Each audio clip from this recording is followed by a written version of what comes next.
The jewels of the Central and South American rainforest certainly are the poison dart or poison arrow frogs. These frogs are beautifully colored, as you can see. They get their name, of course, from the natives that inhabit these areas use them in hunting. What they do is catch an adult frog. They would rub the tip of the arrow or the tip of the poison dart they're using on the frog's back.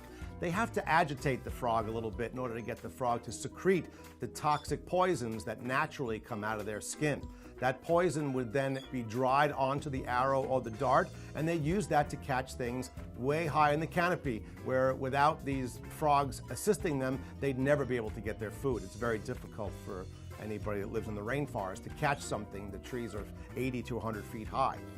So the poison dart frogs are animals that mankind uses almost as a tool to live in a very inhospitable area. They get the poison, however. It's not a natural thing that comes out of their back. We've learned over the years that the frogs acquire this poison through a series of events. A small ant would eat the root of a plant. That ant would get eaten by another insect, and the frog would eat that insect. And the toxins are passed on, possibly from the plant itself all the way through into the frog's body and therefore out of its skin. That's how they make that poison.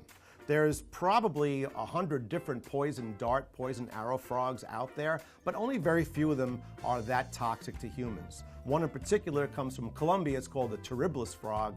Its poison is so potent that just touching it, it could permeate your skin and cause death.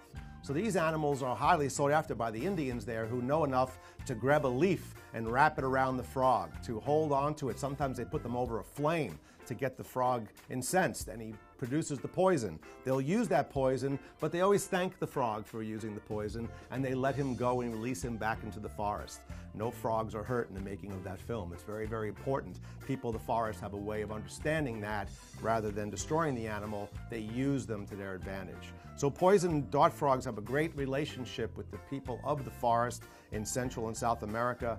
They are indeed the jewels. Look at these fantastic colors. This is just a small variety that we have here in front of us. Poison dart, poison arrow frogs. You can't make this stuff up.